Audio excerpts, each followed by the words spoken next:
Good evening and thank you for joining us.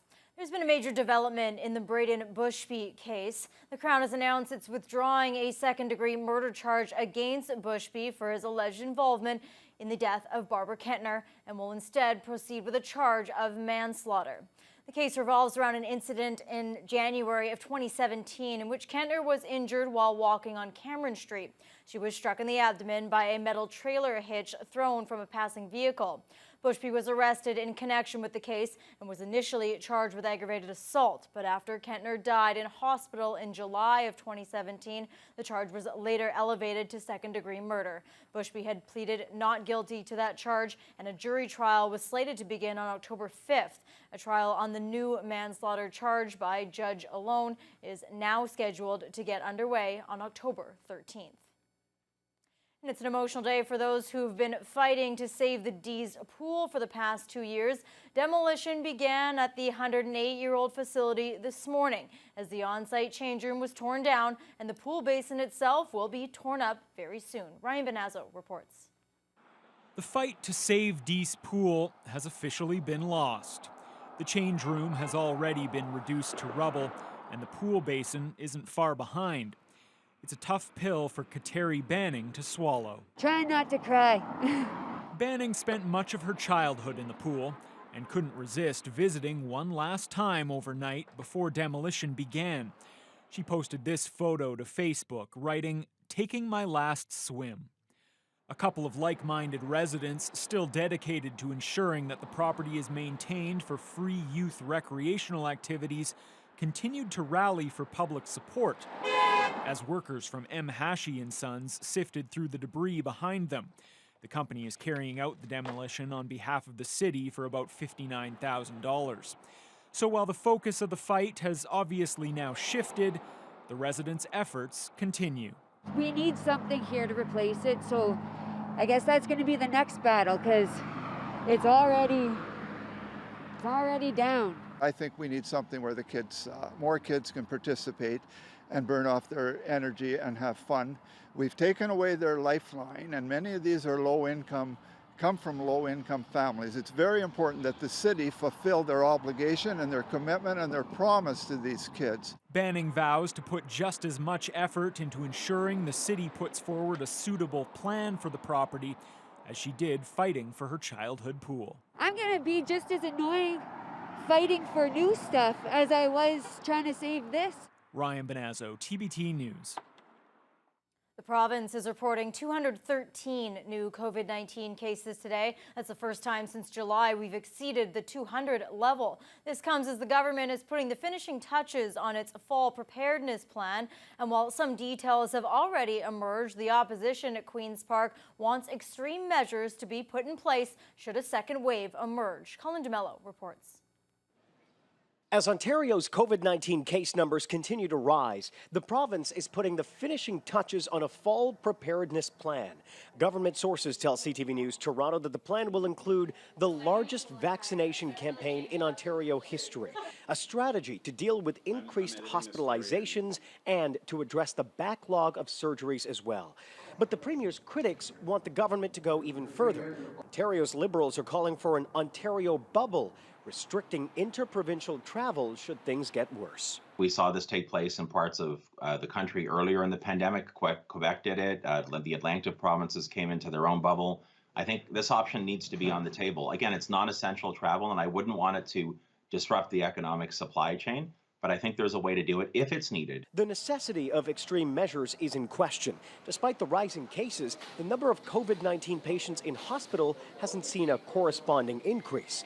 The number of deaths has not spiked either.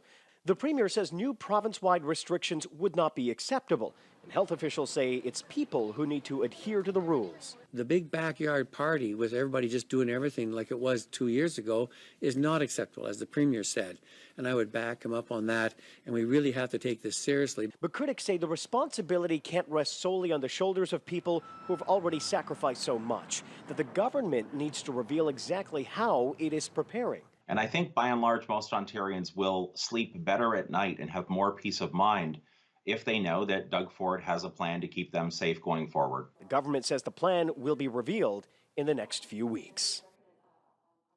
A group of mayors from Ontario border cities say they're in favor of a closed Canada-U.S. border until 2021, and Thunder Bay Mayor Bill Morrow is in agreement. Thunder Bay was not included in the group's online video call with Federal Public Safety Minister Bill Blair, but with the Pigeon River border in close proximity, Morrow says he was interested in what was said. The group included mayors from Sarnia, Windsor, and other parts of southern Ontario, some who favor the continuation of month-long closures. Morrow understands the economic implications, but that doesn't sway his opinion. For me, the imperative has always been healthcare. As a community, we can be proud of what we've done to this point. Opening borders could really dramatically change that in a very short period of time. So from my perspective, I can't imagine how anyone would really be considering reopening borders at this time. The mayors of border towns Fort Frances and Rainy River were also not a part of the latest meeting, but were involved with previous talks on the matter. June Call and Deb Ewald are both in favor of the border remaining closed for the rest of the year. The draining of Boulevard Lake for concrete repairs of the Century-Old Dam sparked suggestions of a full cleanup for the lake bottom, but city officials have made it clear that won't be happening anytime soon. City Parks staff have cleaned up litter on the exposed lake bottom around the beaches, but nothing more. Driftwood will stay in its place and other large items will remain for fish habitats. City officials say the environmental assessment for the dam did not include any dredging of the lake, so a separate EA would have been done.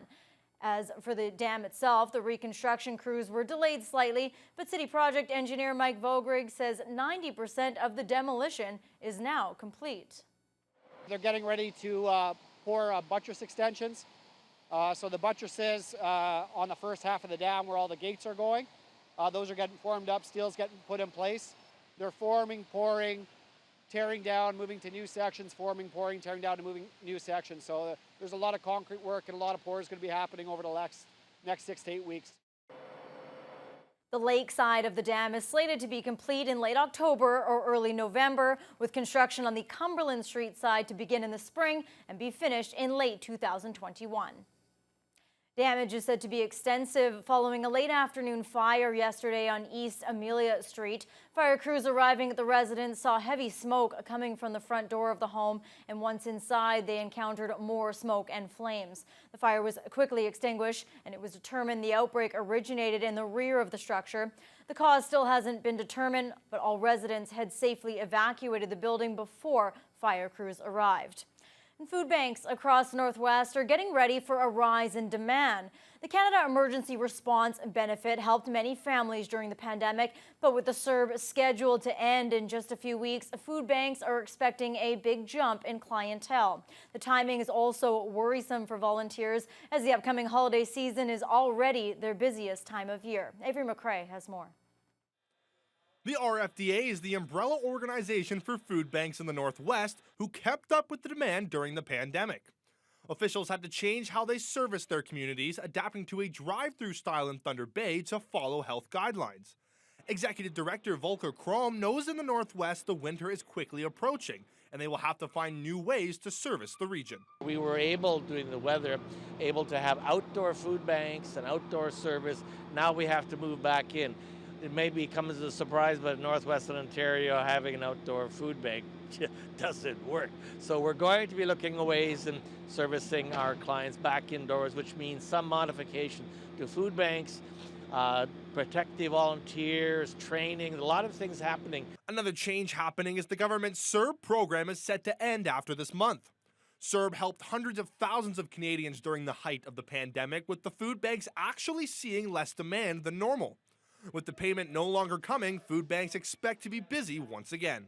I think we're going to be back into the really high numbers, and I don't know how we're going to do that. So we're nervous because the giving season is critical for our survival. The giving season is the food bank's busiest time of year, which begins in late September with Thanksgiving in October. Krom says many in the region were giving more than normal to help during the pandemic's peak, but he's nervous those same groups won't have anything left to give for the holidays. We're very pleased to see that donors were giving so freely during when the COVID hit, but that always tells us a harbinger of what's going to happen in the future. So I don't know if we can count that. We hope they will stand with us and support those individuals that can't. but we are afraid, and without them, both food and money, we're going to be in trouble. Regular holiday food drives have been canceled due to the pandemic, with some companies opting for internal food drives among staff.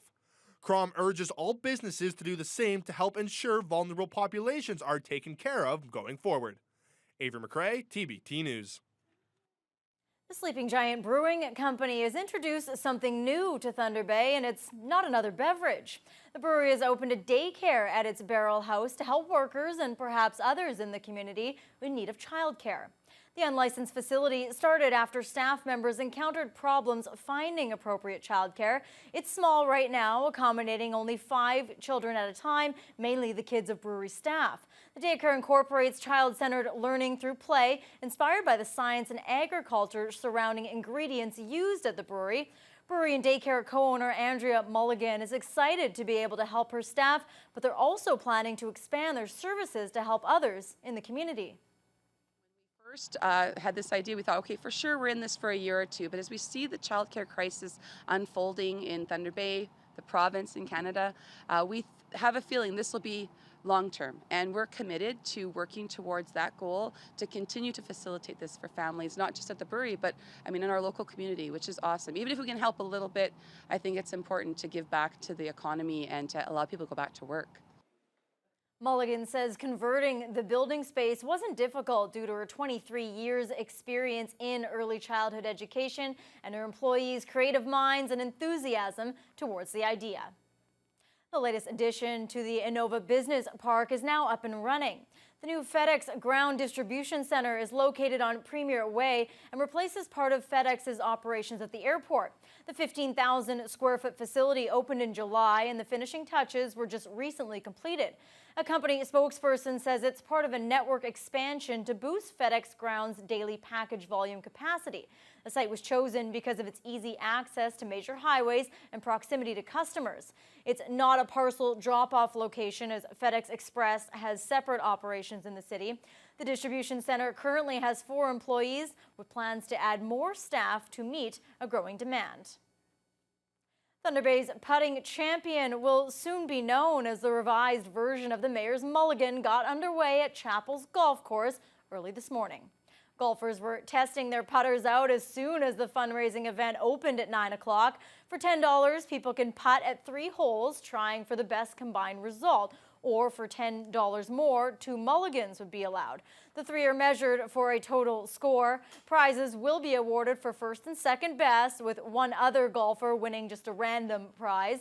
The event benefits Pro Kids, which helps put children into sports and cultural programming that otherwise may not be able to afford it. Mayor Bill Morrow says the event may be even more important this year. Yeah, I think there's a lot of families who have relied on the program over the course of the 15 to 20 years that it's been in existence.